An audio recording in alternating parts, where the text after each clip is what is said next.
I very well understand the power of the National Environmental Policy Act. In my district, the Northern Mariana Islands, our military proposes an expansion of activity on the island of Tinian and probably put on Pagan, where previously the military had little or no presence.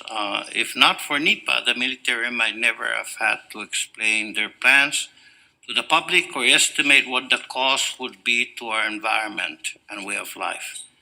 And if not for NEPA, the public would have little or no opportunity to comment, criticize, or question the military's plans. The people I represent are likely to argue that NEPA should have even be slower to allow more time for objective, technical, and scientific study. A lawsuit with local organizations as plaintiffs is not pending in the courts. NEPA empowers ordinary Americans like my constituents, and because I don't have too much time, I'm going to ask each one of you just a yes or no answer. If NEPA had existed in the 1950s, do you think that the United States government would have conducted the atomic and hydrogen bombs on Bikini Atoll and Micronesia? Yeah, Dr. Watts, yes or no? No. Ms. No. Mr. Grismel, is that Most right? likely no.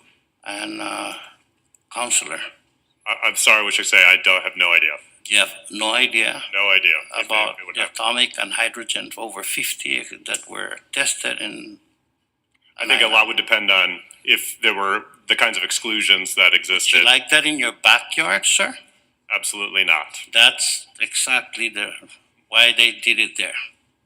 So, Mr. Grismel, are there examples of federal actions? I just made one again, or projects implemented before NEPA's enactment in 1970 in which an impacted community's inability to participate in the decision-making process had adverse effects on them? Yes, there are several examples. For example, I-94 in Minnesota, there were airport expansions that took place that impeded not only wetlands, but destroyed buffer areas between airports and communities.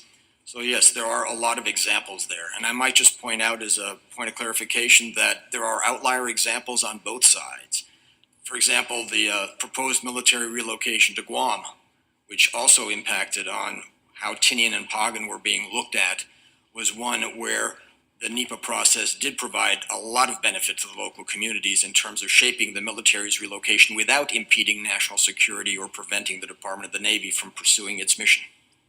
Thank you. And again, in your opinion, is the system of litigation as part of NEPA widely abused to block or prevent projects or government action? I'm sorry, say again? In your opinion, is the system of litigation as part of NEPA widely abused to block or prevent projects or government action?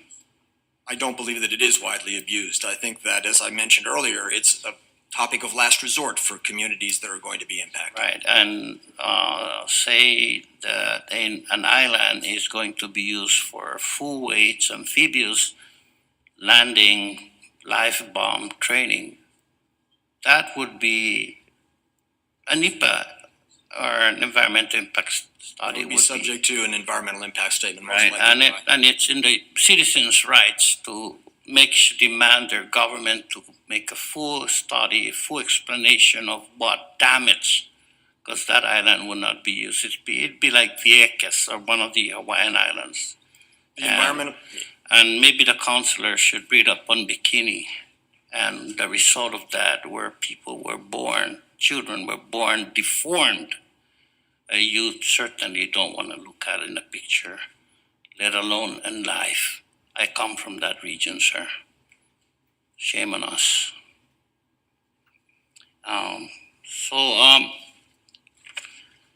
And so, Mr. Coleman, I don't have as much time. I will submit my statements for the record, Mr. Chairman. Thank you. A big gavel there, too.